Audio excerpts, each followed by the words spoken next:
Shabbat Shalom, bienvenidos a un nuevo estudio de nuestra comunidad Vado, vigiladvado.cl, la comunidad, ¿cierto? Judeo-mesiánica. Estamos en el ciclo de estudio de las Parashiot. En esta semana estamos estudiando Parashat Behar, junto con el ciclo que se estudia en Israel, porque fuera de Israel hay otro ciclo de lectura, ¿cierto? Pero nosotros estamos con el ciclo de Israel en esta oportunidad. Así que la Parashat Behar, que dice Behar Sinai, ¿cierto? La Parashat. Y habló el Eterno a Moshe en el monte Sinai. Eso significa Behar, en el monte. O en monte. Habla a los israelitas y diles, cuando entran a la tierra que yo les voy a dar, la tierra misma deberá observar un Shabbat, dice ahí, ¿cierto? Un día de reposo, un Shabbat para el Señor. Entonces, en esta porción se nos presenta el tema, ¿cierto?, del reposo. Pero el reposo ya no solo como algo personal, sino como algo nacional. No puede haber, ¿cierto?, un reposo para cada uno si no hay un reposo para todos. Y para todo, ¿cierto? Porque alguien diría, bueno, él reposa, yo no, pero esto reposa, este no. Y a lo mejor habría conflicto para haber unidad, ¿cierto? Todo tiene que entrar en el mismo ciclo del reposo. No solamente un reposo semanal, la Torah nos plantea ahora un reposo anual, incluso de semanas de años. Hay un conteo especial, ¿cierto?, en la Torah referente al Shabbat y cómo se aplica esto, ¿cierto?, a lo largo del tiempo.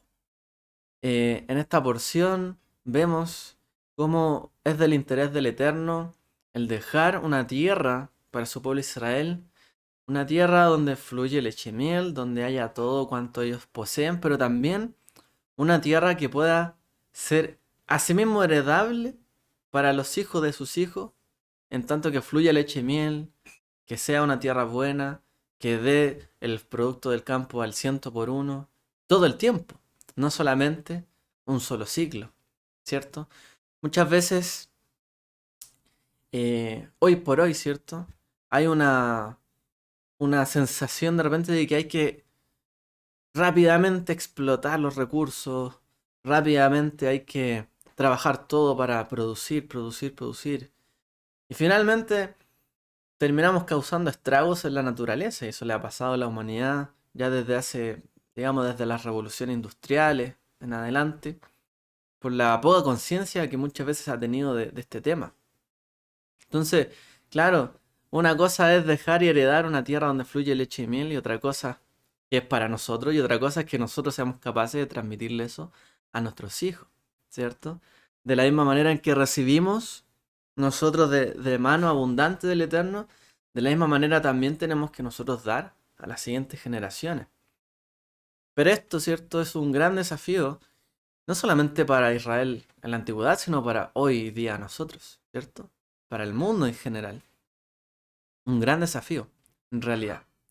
Y esto es parte del gran desafío que hay de dar, ¿cierto?, la libertad a las personas para que puedan producir, eh, salir adelante, ¿cierto? Vender, crecer, a lo mejor fructificar en todo, pero también para que hayan ciertas leyes, como aquí aparece el Yovel, ¿cierto? El jubileo, que traigan cierta restitución, cierta justicia al que está desamparado, y que no sea toda su vida un desamparado. Y si en un momento perdió algo que tenía, en algún momento lo pueda recuperar. Porque todos tomamos malas decisiones, y la vida no solo se trata de ganar sobre los demás, ¿cierto? No es que ahora yo adquirí esto, lo gané por sobre el resto, y nunca más, ¿cierto? Eh, Tendré que hacerme cargo de mi hermana. Entonces, la Torah, ¿cierto?, nos plantea muchos mitzvot, muchos mandamientos. ¿Para qué? Para evitar, ¿cierto?, que se empobrezca el pueblo de Israel, que si el hermano se empobrece lo pueda yo ayudar, ¿cierto? Dice, no, no hay que cerrar la mano al pobre, al que te pida, ¿cierto? Ayúdalo. Si alguien está de tu familia, ¿cierto?, está en una deuda, no puede pagar ni recuperar su porción de heredad, el pariente más cercano tenía que ayudarlo, sea, la Torá trata, y a través de la Sedaká, ¿cierto? La ayuda social, trata de hacer que las personas que han caído, ¿cierto? En la desgracia, la pobreza, incluso que no han tenido nada más que dar sino su propio servicio, su trabajo, la esclavitud, ¿cierto? La servidumbre del mundo antiguo, que puedan ser en algún momento sostenidos para no caer ahí, pero si cayeron allí, que haya un método en que también puedan salir de allí. Entonces, esto es un tema también de, digamos, justicia social. La Torah nos plantea aquí un sistema de justicia para que haya una restitución y que las personas, ¿cierto?, que a lo mejor carecieron de eh, algún bien, alguna propiedad, porque por a veces motivo se perdió en la familia, en algún día lo puedan recuperar y volver, ¿cierto?, a equipararse al resto. Entonces, esto es también un tema de desigualdades, ¿cierto? Hay un tema aquí de justicia social, hay un tema de desigualdades, pero también hay un tema de libertad. ¿Por qué? Porque se habla, ¿cierto?, sobre los esclavos. En el momento en que se cumplía tal fecha, tenían que ser libres, sí o sí, ¿cierto? No importando incluso si ellos deseaban seguir sirviendo a una casa, ¿cierto? En particular, debían ser libres. O sea, aquí la Torá en todos estos pasajes nos está hablando de hecho, de los problemas propios del siglo XXI y de los países siempre que reclaman entre más justicia social, más una lucha contra las desigualdades, pero también una lucha por las libertades, ¿cierto? Porque la libertad también tiene que estar garantizada y no puede venir alguien a, ¿cierto? Apropiarse o disminuir las libertades de las personas. Entonces, estas parashot son, o esta parashot en particular es un claro reflejo de las luchas que hoy día tenemos, ¿cierto? Como sociedades. Y hoy recordamos, ¿cierto? 14 de mayo de 2022, el 14 del año de 1948, se declaraba, ¿cierto? La independencia de Israel, por lo menos en el calendario gregoriano. 74 años desde la independencia, ¿cierto? En este calendario del Estado de Israel. Un Estado de Israel que también pasó por varias etapas. De hecho, el Estado de Israel partió siendo un- una nación bien colectivista. O sea, esto es para hacer un resumen a gran escala, vamos a explicar un poquito más en detalle. Pero pasó a ser de un país bien colectivista, o socialista incluso. Recuerden los kibbutz. Kibbutz es quizás lo más parecido a un tipo de comunismo, ¿cierto? Colectivismo de una manera, o un tribalismo, como lo plantea la Torá. Bien anterior, ¿cierto? De la época de los jueces, podríamos decir. Como de esa época, de ese tribalismo. El kibutz que partió, ¿cierto?, en Israel fue más o menos eso, pero después que la sociedad se desarrolló, las ciudades que creció, ¿cierto?, el país, los kibutz quedaron más relegados a algo que por voluntad propia las personas que estaban allí podían seguir, ¿cierto? Porque obligar a gente a vivir en kibutz, la gente muchas veces no es que quiera asumir la responsabilidad que le cae sobre él, a veces quiere tener la libertad de hacer otro tipo de trabajo. Entonces, en una nación, uno puede relegar a la gente a ciertas profesiones, como ocurre, por ejemplo, aquí nuestra hermana que está por acá en Cuba, que mucho tiempo no se permitían ciertas profesiones a las personas, que no trabajaran en ciertas cosas. Pero la verdad es que mientras la vida se desarrolla, tiene que crecer. El Estado de Israel también empezó a desarrollarse un poquito más. Temas de, por ejemplo, el Estado de Israel para financiar, ¿cierto? A las personas, que era un estado que no tenía nada en su inicio, recibieron ayudas, ¿cierto? Económicas, y toda la ayuda, en el fondo el Estado financiaba a la gente para que las personas crearan su manera de vivir, ¿cierto? Buscaran su propio sustento, creando su negocio, como se le llama, las startups, un emprendimiento tecnológico. Y así cada persona tenía el Estado tenía como una porción de la participación de cada empresa o de cada que formaba la gente para financiarlo. Pero después eso se quitó. Ya no era el Estado, ¿cierto?, el dueño de todas las empresas, sino que cada persona era dueño de lo suyo. Se amplió la libertad para que se desarrollara también el país. Y así, así. Pero también desde el principio en Israel hubo gente pobre, gente que llegó huyendo de otros países, llegando a Israel, ¿cierto? Desde la persecución nazi y otras guerras más que hubo, ¿cierto? Alrededor de la expulsión también que hicieron los gobiernos árabes, ¿cierto? De sus países. Expulsaron a como 800.000 judíos en esa época. ¿Y dónde fueron a parar? Al Estado de Israel. ¿Y cómo se hacía cargo, ¿cierto? De esa gente, ¿cierto? Todo un estado de tanta gente que llegó de un día para otro. Y así fue evolucionando. Pero lo cierto es que este patrón de descanso, de Shabbat, ha sido siempre un desafío, porque la gente quiere salir adelante, pero también hay que dar cierto reposo, renovación a la tierra. Bueno, vamos a hablar un poquito de la parashá, un poquito de lo que nos habla, ¿cierto? Pero eso es para, les planteo esto porque para que veamos que en realidad, incluso con la Torá, ¿cierto? El pueblo de la Torá ha tenido que pasar por varios procesos eh, de luchas contra la pobreza, para que la gente pueda tener algo. Al principio el Estado de Israel no podía garantizar nada si no tenía nada. Pero así todo lo que hizo garantizó el agua. Fue algo importante. Un país desértico, no tenía agua. Ahí lo que se hizo fue que una de las provincias donde más se mató a los judíos en Alemania hicieron una restitución económica, ¿cierto? Para que eh, para el Estado de Israel, para que pudiesen en el fondo compensar de alguna forma. Y esto fue un gran problema, de hecho, en el Parlamento. La gente, muchos no querían recibir esa ayuda de cómo ellos nos mataron a nuestras familias y vamos a recibir dinero de ellos. Pero con eso se logró, con ese dinero, hacer todos los sistemas de canales que tiene Israel, ¿cierto? Que cubren todo el país para tener agua. Porque si no, ese país, difícil desarrollar, ¿cierto? La vida sin agua. Y más en un lugar más desierto. Entonces, son muchas las cosas, muchos los factores. Lo más importante que tenemos que entender que a la Torá le interesa la dignidad humana, la dignidad de las personas. Una persona puede tener muchas propiedades, pero llegando el día del Yobel, todo se restituye. Y tanto el que perdió todo como el que lo ganó todo, tienen que volver de alguna forma a equipararse. Porque es importante la dignidad humana, no hay aquí gente que esté sobre los demás. Hay gente que circunstancialmente puede estar sobre otro, en temas económicos, quizá de educación, pero eso no significa que estemos sobre las personas o que las personas valgan menos, porque todo en algún momento será restituido. Y sobre todo eso, la dignidad de las personas que es creado, cierta imagen y semejanza de Dios. Todos somos creados a imagen y semejanza de Dios. Por lo tanto, debemos darle respeto y dignidad, ¿cierto?, a todos.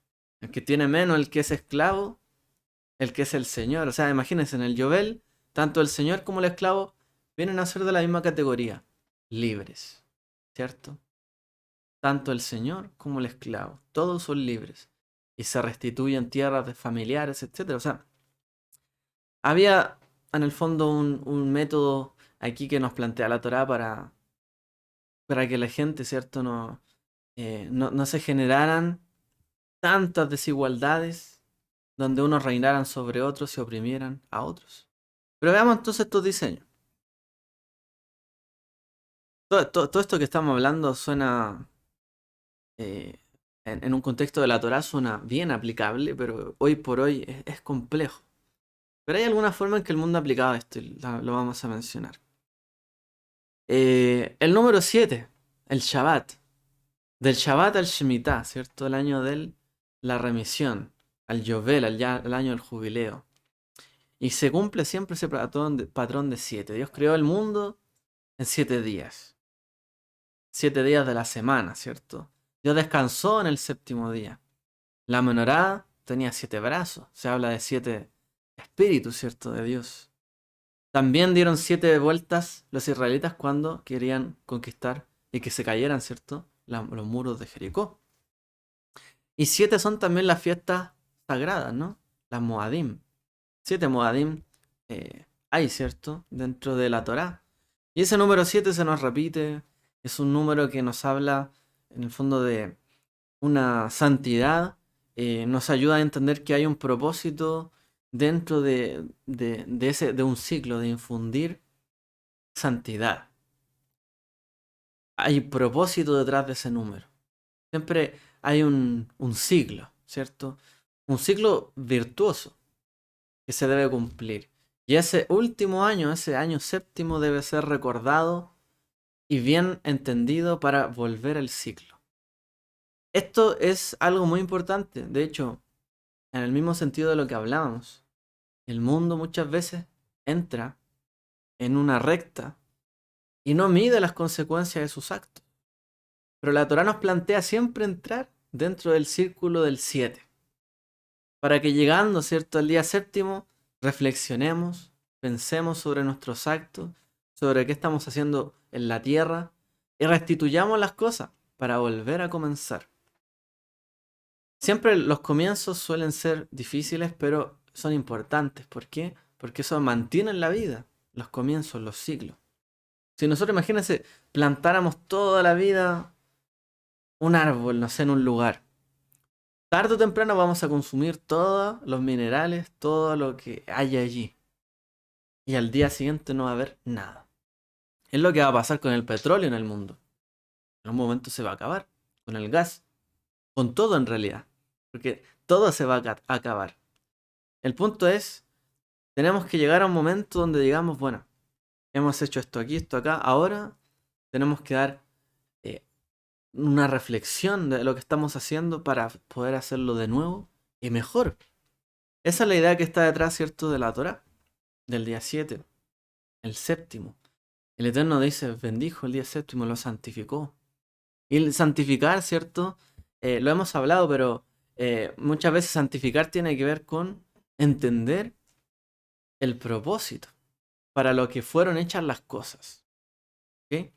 Santificar tiene que ver con eso. O entender la santidad de las cosas es entender el propósito para lo cual fueron hechas las cosas. ¿Por qué el sacerdote era santo? Porque fue separado con ese propósito. Lo hablamos, ¿cierto?, hace una semana. ¿Por qué la menorá era santa? Porque fue apartada para un propósito. Ese propósito era diferente, distinto. Entonces, la santidad que se infunda en el día séptimo, en el año séptimo, o en la semana de año, ¿cierto?, del Yobel, por ejemplo, tiene que ver con entender el propósito. Cuando nosotros llegamos a un punto en nuestra vida, tenemos que entender qué estoy haciendo acá. ¿Qué estoy haciendo con lo que tengo, con lo que soy, con lo que el Eterno ha puesto en mis manos? Y toda la nación de Israel tenía que hacer eso. El Eterno nos dio la tierra, ok, pero ¿qué he hecho yo con la tierra en estos 6 años? Y en este séptimo año debo pensar, debo dejar descansar, debo volver a planificar qué voy a hacer en los siguientes 7 años. Debo agradecer también que todo ha venido de Él. Debo saber el propósito por el cual estoy en esta tierra. Debo conocer. Entonces, nosotros cada Shabbat hacemos esta reflexión, ¿cierto? Nos paramos un día a la semana y reflexionamos, bueno, ¿cuál es mi propósito? ¿Qué estoy haciendo con mi vida, en mi trabajo, con mi familia? En este círculo, ¿cierto?, del 7, para volver a comenzar. Y la tierra también tiene que tener un inicio nuevo. Y así las personas tenemos que tener nuevas oportunidades. Este es un diseño que el Eterno dejó en la Torá para volver a garantizar en el fondo las nuevas oportunidades para las personas. Porque por mucho que pensemos que tiene que haber mérito, ¿cierto?, en lo que hacemos, sí. Tenemos que esforzarnos por lo nuestro, sí. Pero también uno no puede llegar a un lugar y decir, solo fue por mi mérito. Porque hay muchas personas que pudieron haber hecho eso, o más, o mejor incluso, que nosotros. Pero no tuvieron las oportunidades que nosotros sí tuvimos. Y uno debe siempre pensar así. En realidad, no soy yo, ¿cierto?, el único que puede hacer X cosa. En realidad, el Eterno me dio a mí ese propósito, esa oportunidad. Pero no es para que yo aplaste a los demás, para que coma todo lo de los demás para que le quite el agua a todo el resto porque quiero ahí, ¿cierto? Que yo nomás tener mi campo ahí bien verde. No puedo hacer eso. Tiene que llegar un momento, ¿cierto? Donde entendamos que la gente necesita también oportunidades. Volver a comenzar. Tener, ¿cierto? Una chance realmente de poder mejorar su vida. Y este círculo del 7 es eso. Realmente nos ayuda a entender los nuevos comienzos. Un ciclo, ¿cierto? Para entender la santidad, entender el propósito. ¿Ok? Eh, no es algo que esté dentro quizás del registro del mundo occidental, en efecto. A lo mejor sí, guardar un día de descanso. Y que de hecho tenemos dos. En Israel hay un solo día de descanso que es Shabbat. Nosotros aquí tenemos dos, sábado y domingo. Bueno, por eso Israel es tan productivo. Realmente, llegan 6 días se trabaja, el séptimo se descansa. Pero llega el día octavo, por así decirlo, el primer día, inmediatamente se trabaja. Aquí no. Tenemos un año más de gracia, o sea, un día más de gracia.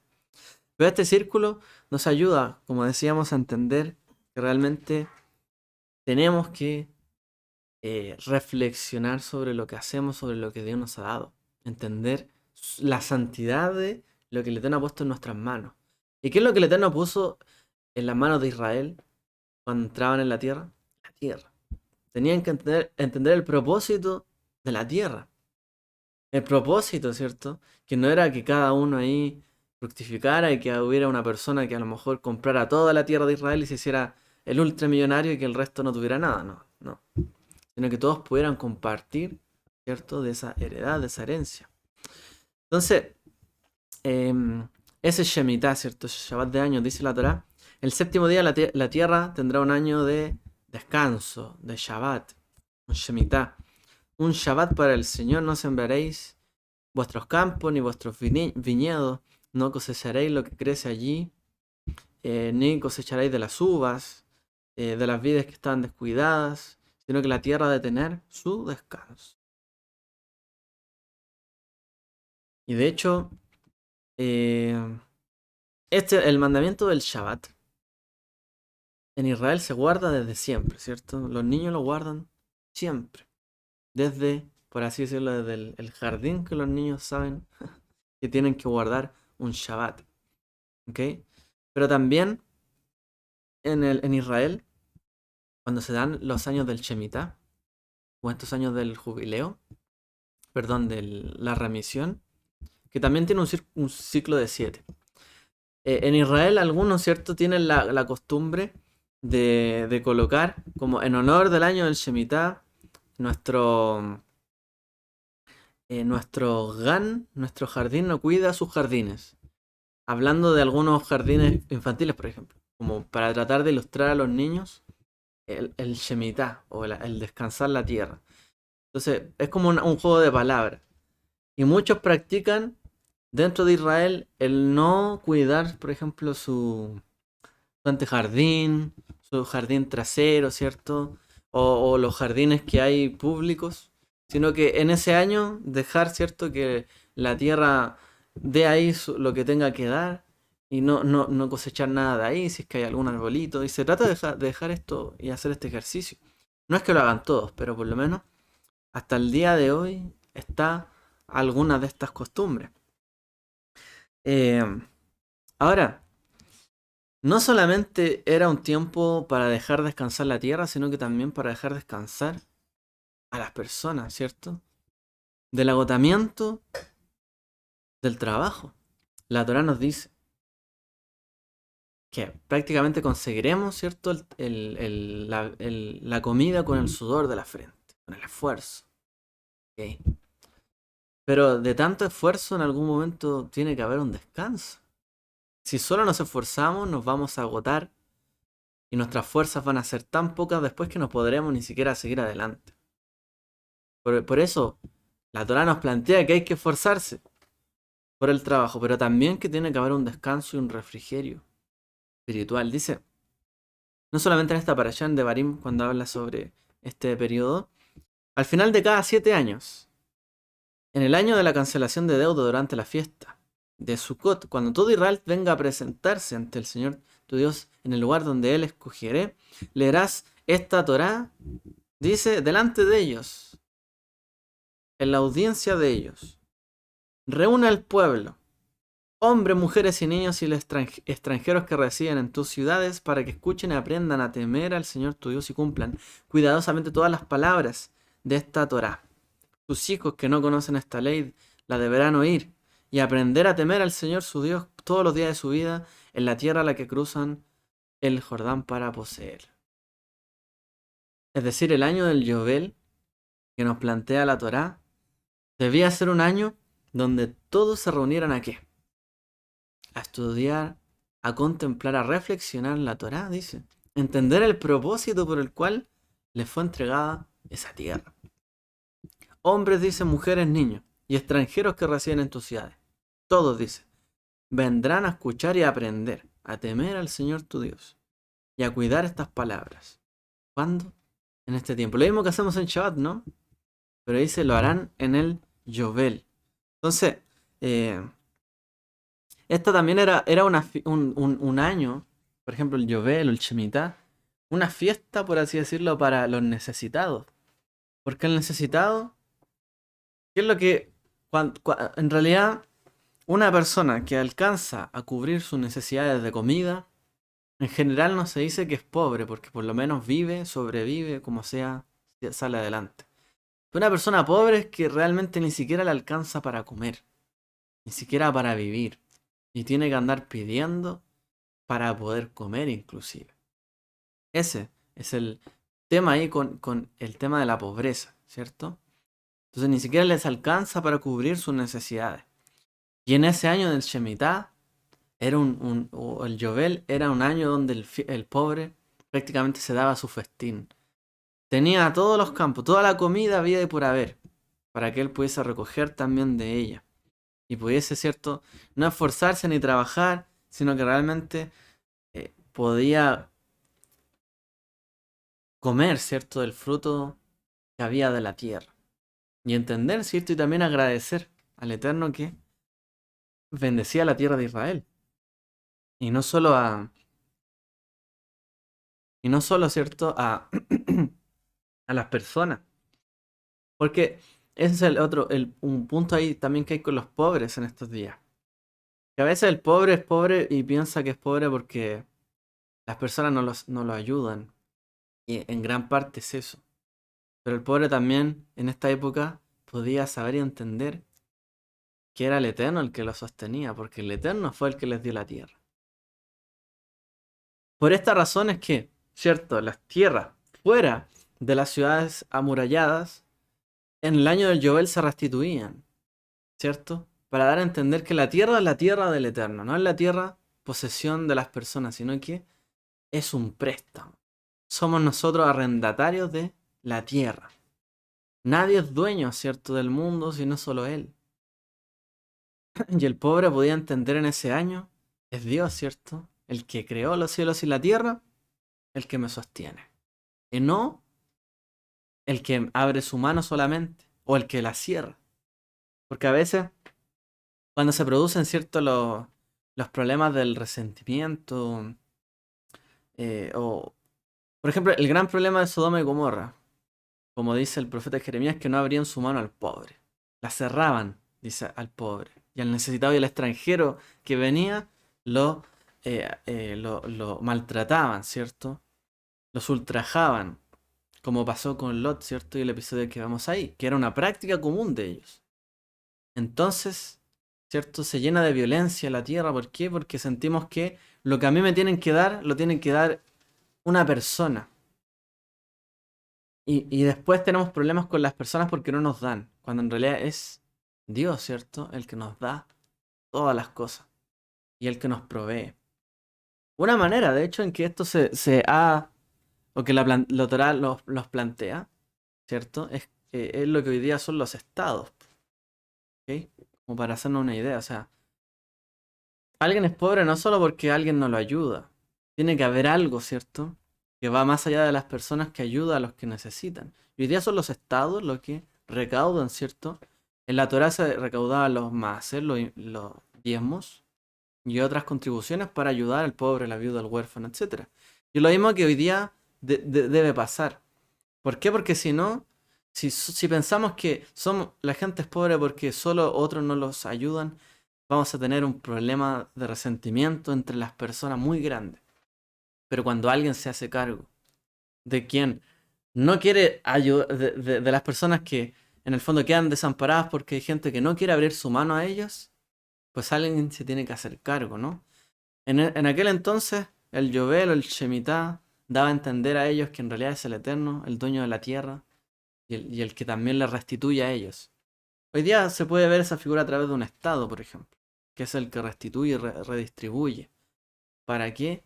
Para que aquellos que no quieran abrir su mano, poco obligadamente lo hagan. El punto de hasta dónde llega todo eso, ¿cierto? Que hay estados que quitan las libertades para tratar de redistribuir, y a veces esa restribución hay bastante corrupción en medio. Tampoco funciona. Entonces, bueno, 50, perdón, cuenta 7 años sabáticos, 7 veces 7 años, de modo que 7 años sumen 49 años, y consagra el año 50 y proclama la libertad de la tierra en toda la tierra a sus habitantes. Eso era el Yobel. El año 50 descansaban. Era un día santo, ¿cierto? Santificado para el Eterno. Para entender que toda la heredad, toda la tierra de Israel, todas las personas eran parte, en el fondo, de la propiedad de Dios. En ese día, ¿cierto? Al final del Yom Kippur, se tocaba el shofar y empezaba el año del Yobel. Como dice la escritura, la tierra no debe ser vendida permanentemente, pues la tierra es mía y ustedes residen en mi tierra como extranjeros y forasteros. ¿Cierto? Y también dice la Torá que ustedes son míos. Míos son porque yo los saqué de la tierra de Egipto. Ustedes son míos. Yo los saqué. O sea, ¿por qué el argumento detrás del Yobel es: deben, ¿cierto?, dejar las tierras porque la tierra es mía. Deben devolverla, ¿cierto?, a su dueño, por lo menos, en ese año, porque mía es la tierra. Y las personas también que eran esclavas debían volver a su libertad porque ustedes son míos. Ustedes son libres porque yo los saqué de la esclavitud, pero ustedes a la vez son mis siervos. Y todos son mis siervos, por lo tanto ninguno de ustedes se puede enseñorear de otros. Como dijo Yeshua, ¿no? Nadie se debe enseñorear sobre los demás. ¿Quién va a ser el mayor? Ninguno. Salvo, ¿cierto?, el que reciba mayor recompensa, pero va a ser ¿por qué? Por su esfuerzo, también su trabajo, su mérito. Pero no es que va a haber alguien sobre otro, porque es el Eterno el que está sobre todos.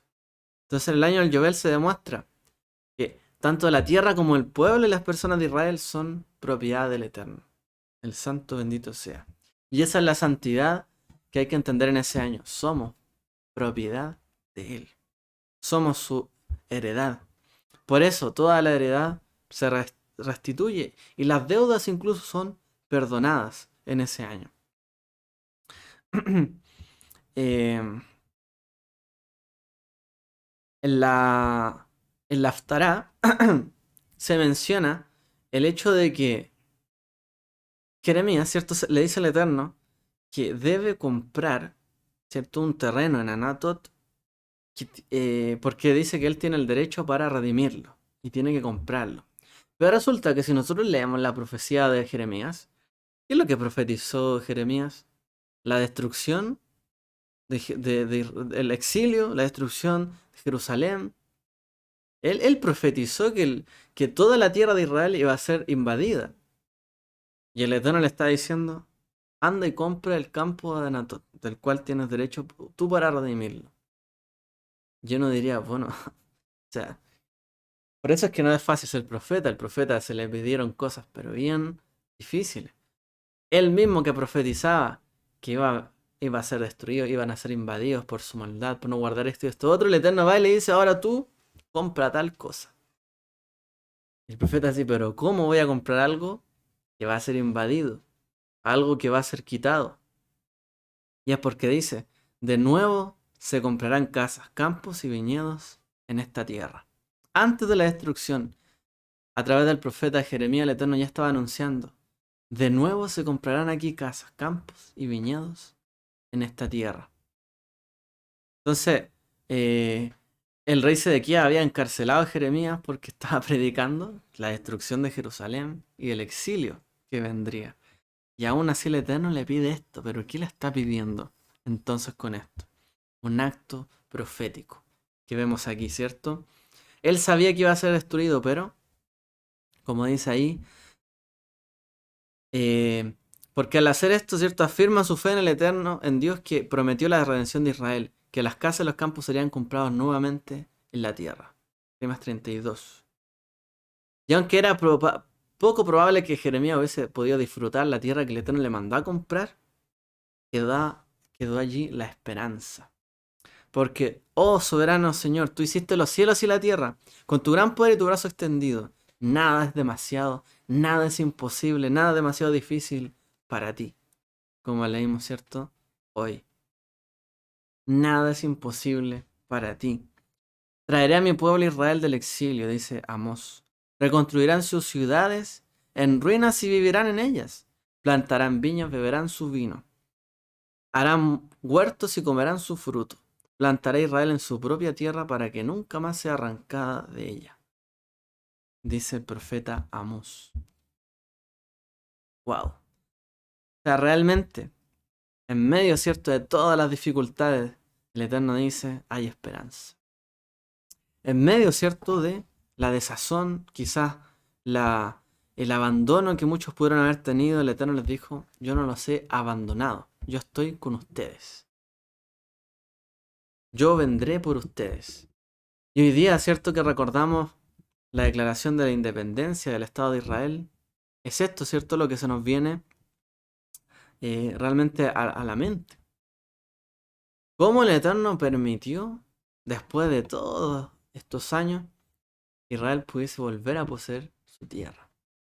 Volvieran a levantar casas, ¿cierto? Volvieran a plantar, a sembrar, después de que habían perdido tantos años. O sea, imagínense, no hay ningún pueblo que después de 2000 años, quizás, un poco menos, haya vuelto a levantar una nación donde mismo la tenían antes. Después de un exilio, después de haber salido de la tierra, incluso vivir en otros países, que vayan a volver a vivir en su propio país de origen, milenario.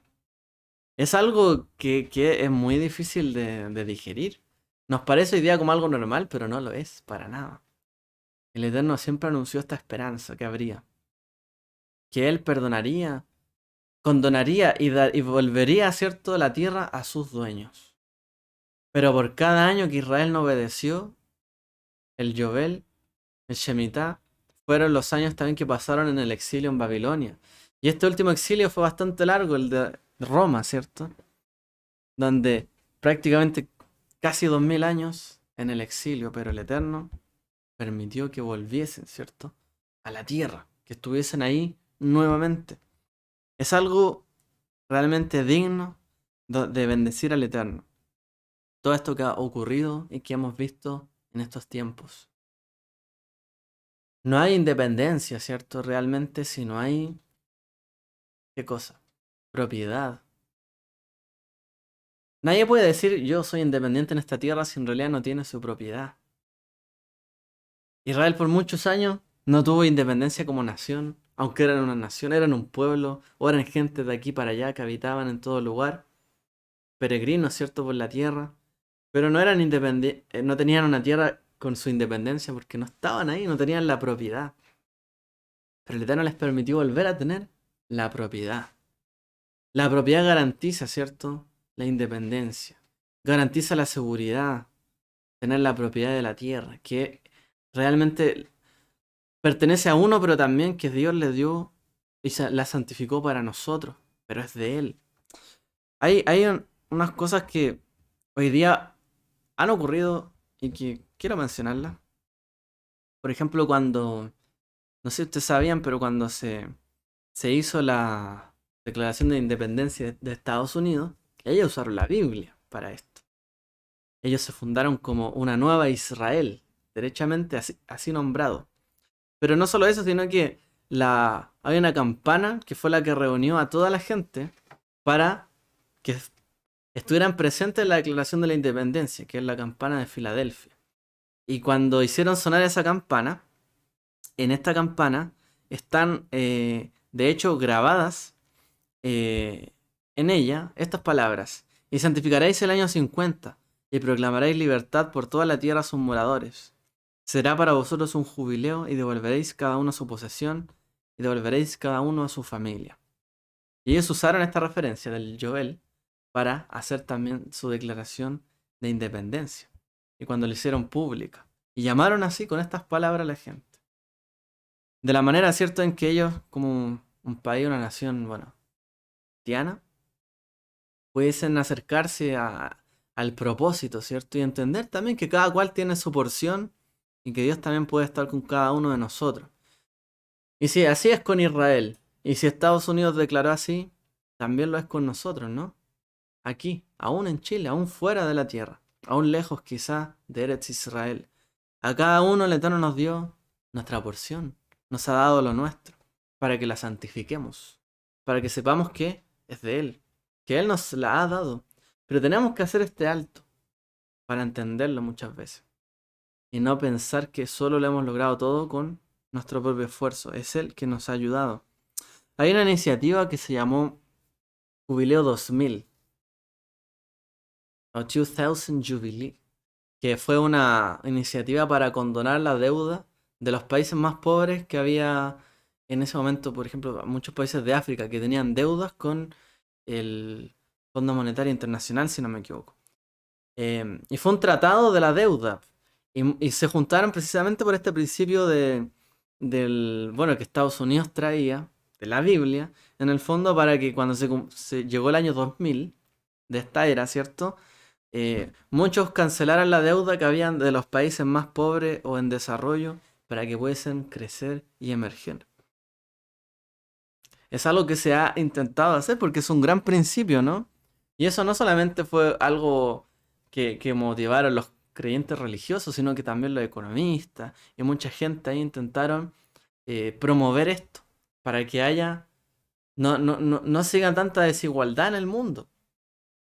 Porque al final, sí, nosotros tenemos que darnos cuenta también, hay personas que a lo mejor pueden tener tanta propiedad y tanto, y a lo mejor todo lo tienen invertido, porque para que sepamos, los millonarios no tienen la plata en el bolsillo, y quizás ni siquiera tanto en cuenta, sino que la tiran invertida, dando vueltas.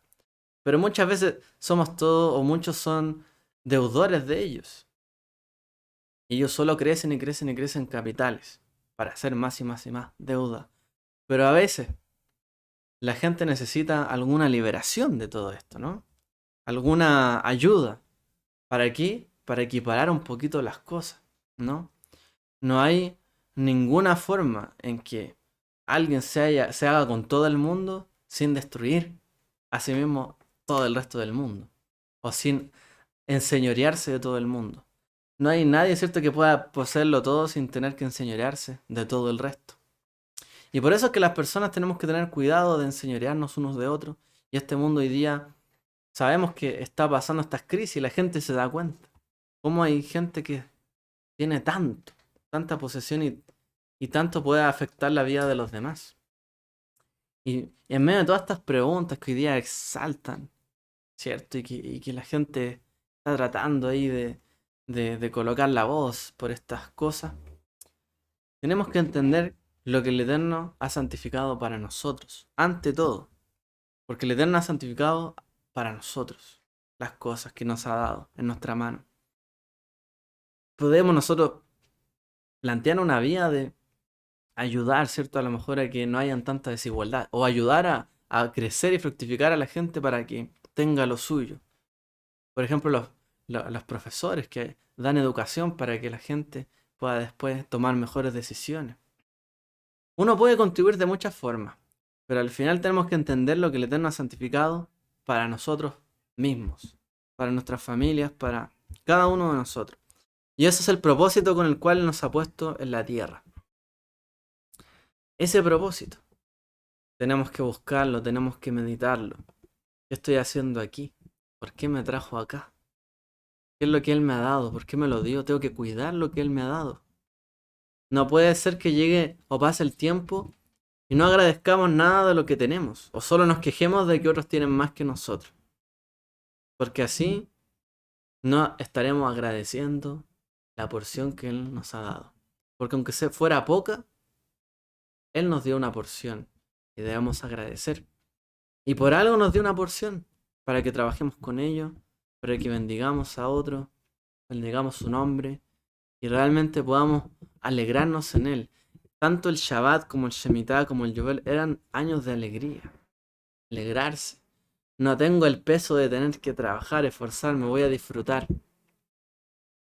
¿No es acaso cierto, dice Salomón, que el, el propósito también en parte del hombre, o la felicidad del hombre es que coma, beba y disfrute por lo que ha trabajado?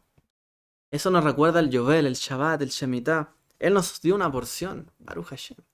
Como cantaba en una canción, somos dichosos por la porción que Él nos ha dado. Esa tiene que ser nuestra dicha. Él nos ha dado una porción. Y no solo nos ha dado una porción en este mundo, sino que también en el mundo venidero. Él nos dio una porción en el mundo venidero a través de nuestro amado Mesías Yeshua nos confirma.